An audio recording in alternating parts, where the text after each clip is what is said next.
Here's how I got a laptop with i7 6-core CPU, 32 gigs of RAM, NVMe SSD, nVidia GPU, Thunderbolt, USB-C, all for under $400.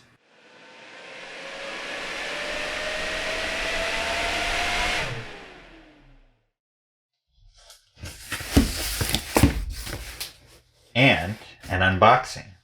A surprise unboxing.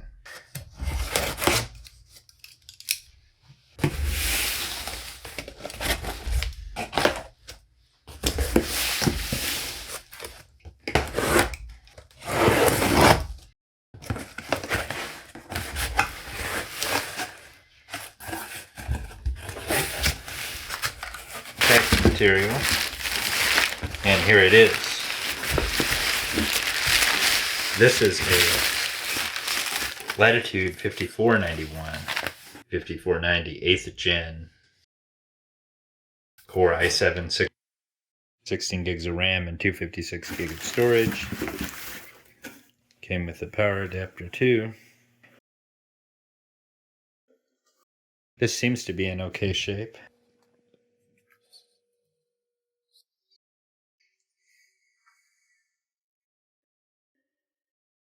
Yes, it's a 16 gig DIMM. That means that I won't have any trouble upgrading it to 32. No! The screen is not 1080p. Oh man. We're gonna try to upgrade that firmware.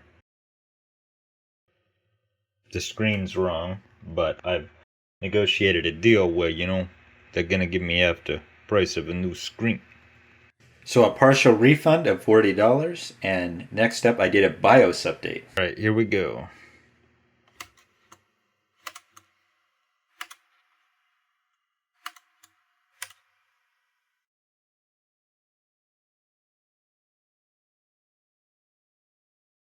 Yeah, that's a lot faster. That's good. Okay, I'm going to go ahead and install Windows 10. After that, I installed a premium upgraded LCD screen. First step is going to be to shut it down, obviously. So I'm under the impression that there's some sort of adhesive holding the LCD in place. Although it's not aggressive, I'm still going to be careful in that I may have to stop and heat it in order to get it to come undone without breaking the current screen, which I want to sell for parts. So we'll start by sliding across the top edge here. And by sliding across the top edge, we'll start to open up some of those. Down in there you can't see from this angle, but you've got access to the seam of adhesive there, which is right on, yeah, you can see it right down in there. You've got access to the seam of adhesive there.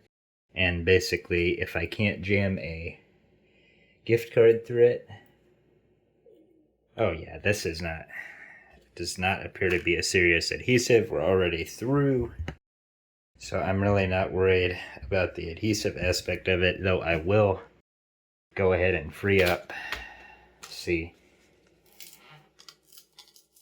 Yeah, it's not a serious adhesive at all. It is balling up though right there. So we're gonna go ahead and just pop the right seam now down. And once you've got that adhesive started, it just kind of starts coming through. It may have nicked this card a bit. Okay, that must have been the paper inside of the card I saw there.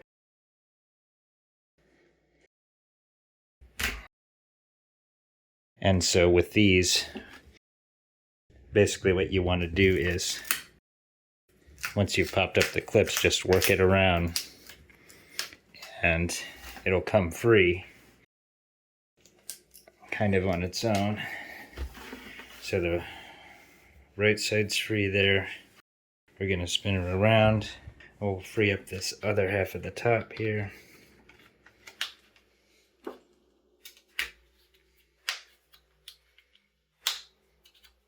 Always recommend plastic cards for this. Not metal. It's going to minimize the chance of tearing it up. And then once again, I'll show the technique here.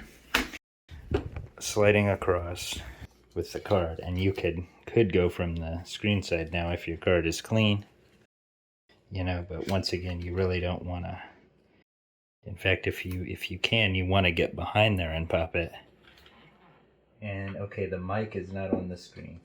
We got adhesive balled up there, and now you can get a good look inside. That adhesive is in there, and it's coming off. It's not damaging anything. And we're up to the clip on the corner now, and we're now ready to start going down the left side here. And once again, if it starts to bend like that, we want to get in there and pop it with the card. And you can feel it and hear it unsticking as you go. And of course you're going to get your screen fingerprinted up, but normally this would be a broken screen, but we want to make this a still usable screen. I'm not sure about the bottom yet, to be determined. Oh yeah, okay. There's probably more adhesive down there. Or, yeah, no, it's coming off. I'm not even using the tool. Up to the Dell logo here. Okay, yeah, you can see it pulling a little on the LCD, so I'm going to keep that pressed down. We'll slide it on down. Keep popping. I'm trying to not put too much pressure on the LCD. Yeah, that's adhesive, all right. And there it is. No damage or anything. A little bit of adhesive residue on the LCD. We'll pull back to a wide shot here. You can see around the border there of the LCD is some adhesive. Of course it's going to get fingerprinted up, and normally it would be a broken LCD, so you wouldn't care, but yeah, it's fine. And that's part one. Getting her off without completely trashing her out. 1, 2, 3, 4 screws, and then we'll lay it down. I'm thinking they're Philips LP156WF6 Yeah.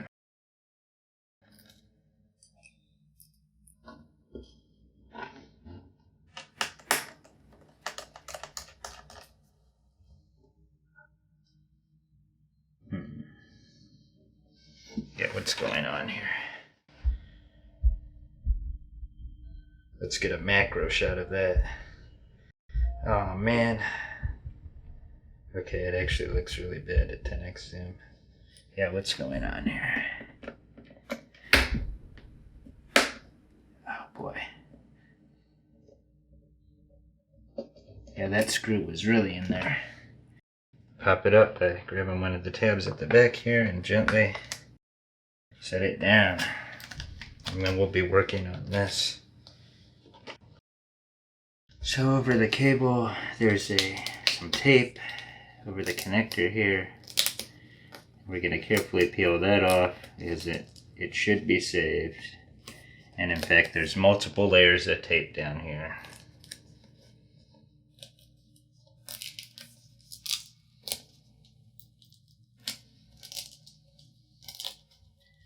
First layer of tape is like a fabric type tape.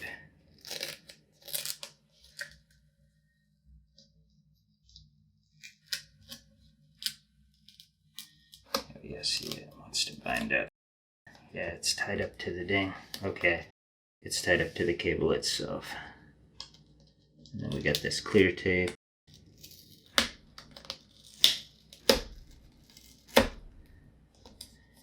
And then we got the blue one here.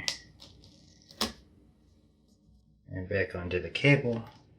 So once again, we got the pieces we've taken off, the clear tape, the blue tape, and we just stuck them to the back of the old LCD. Which we're going to reuse on the new LCD. There's the cable.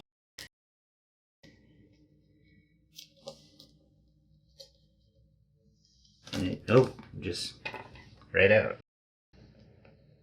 Okay, good. I'm going to see the latch here is stuck to this. Okay, good.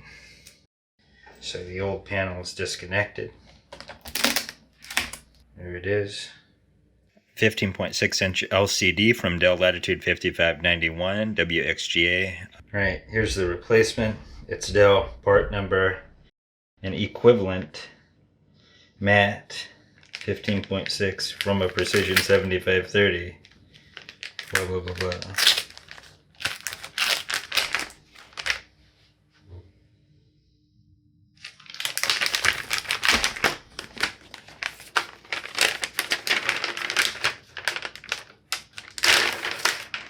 Looks good. Physically, don't see any damage. Okay, and let's button that in.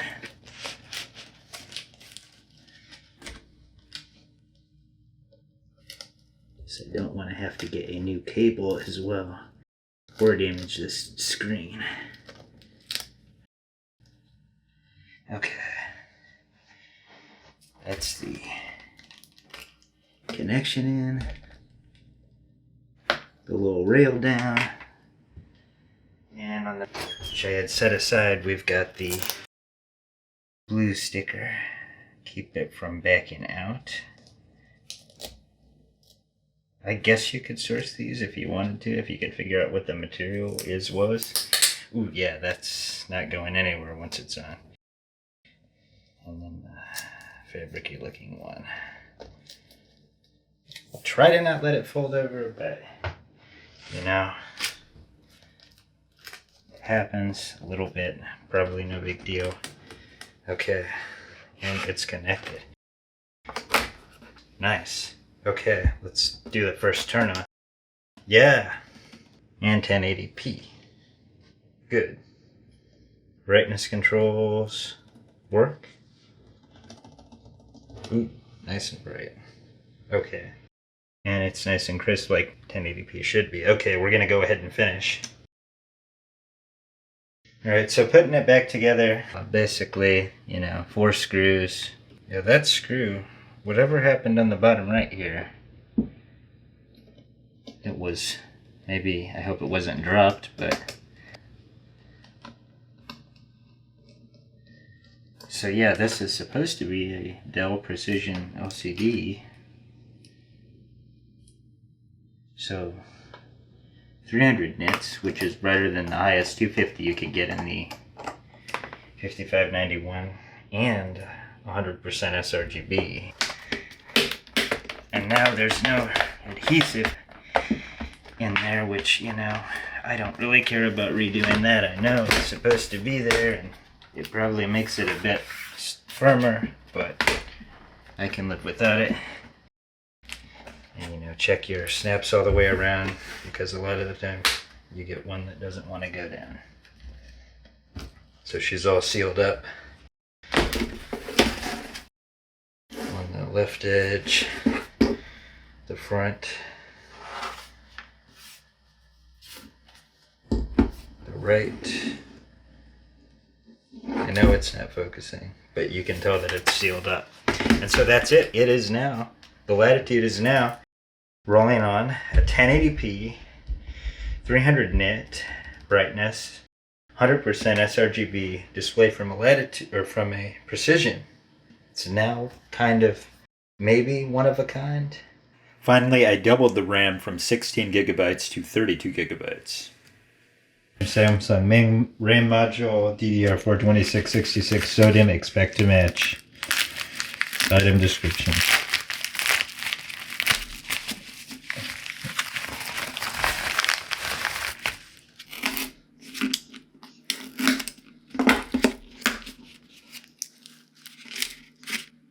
Packing tape, paper, and then the RAM module.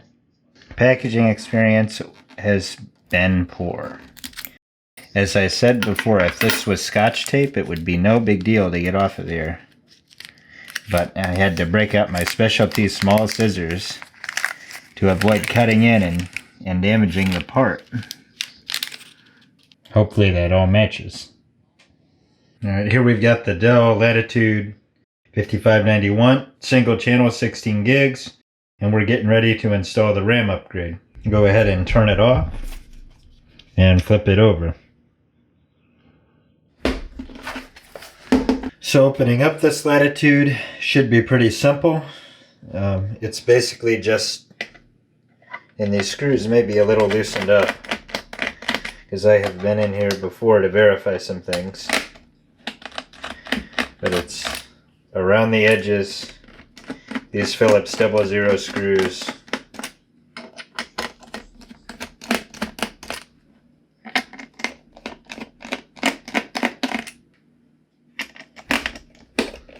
Yes, they are Philips 00. I know that sounded bad, but we've been in and out of this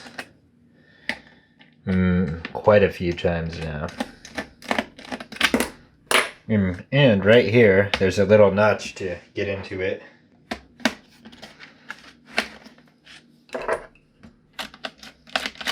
And once again, these screws, if not mentioned earlier, the screws are captive, so they don't come out. They'll stay in their little spaces, which is nice.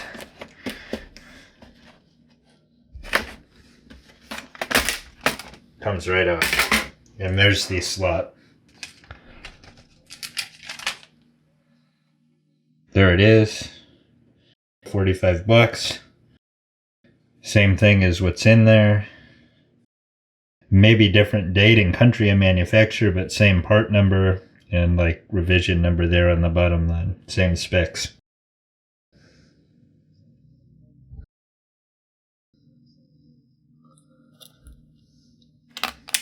Boom. Dual channel enabled. RAM doubled. And I could go for 64 gigs, honestly. I may upgrade the battery on this later. But, you know, 32 is good enough. Probably. I don't see really going up to 64 on this unless my work scenarios change, or probably wait until I get a newer machine.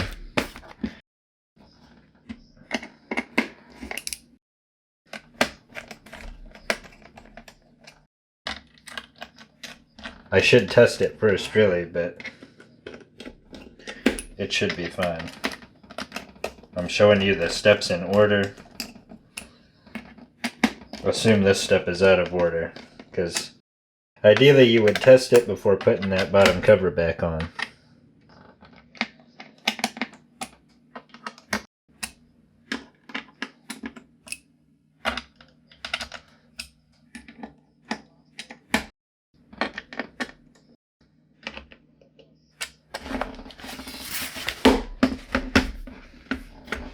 Okay, and here we go, Latitude 5591 powering up with the 32 gigs. Took a minute to come up. It did flash a message there about my memory amount changing, and there you can see it's now 32 gigs dual channel. I'm going to let it go ahead and boot into Windows, but we will be running and showing in this video a stress test for the RAM. Yeah, there you go, 32 gig dual channel. And there it is, past 2 after over 6 hours of testing. It probably only took 4 or 5, but you get the idea. Going over how much this cost again: laptop $285, $40 for the partial refund, $80 for the LCD, $45 for the RAM, $20 for an improved power adapter, for a total of $390. The CPU is an Intel i7 8th Gen, 6 cores. The turbo is usually between 2.6 and 4 GHz. Multitasking, WinRAR, and virtual machines. Video editing too. 32 gigabytes of DDR4 2666 MHz Samsung brand, which is a good brand. Dual channel. Gotta have it for the multitasking and all those Chrome tabs. GPUs an nVidia MX130 with 2 gigs of GDDR5. This isn't great for gaming, but it really helps with Photoshop and video editing. It also adds Thunderbolt to this model of PC. My favorite part of this upgrade is the LCD. It's very premium and better than any you could get from the factory. Great colors for photo and video editing, plus better battery life than a 4K display. The SSD is basic, but gets the job done. It's a mid-range PCI Express and faster than SATA. Wi-Fi performance with the Intel AC9560 is generally above average. I can reach over 800 megabits per second on downloads. Other specs worth mentioning: an SD card reader, USB Type-C, and Thunderbolt. Enhanced connectivity because I use a lot of external devices and external displays. Plans for future upgrades include a larger battery and a faster and larger SSD. Thank you for watching. Please like, share, comment, subscribe, and hit the bell for notifications.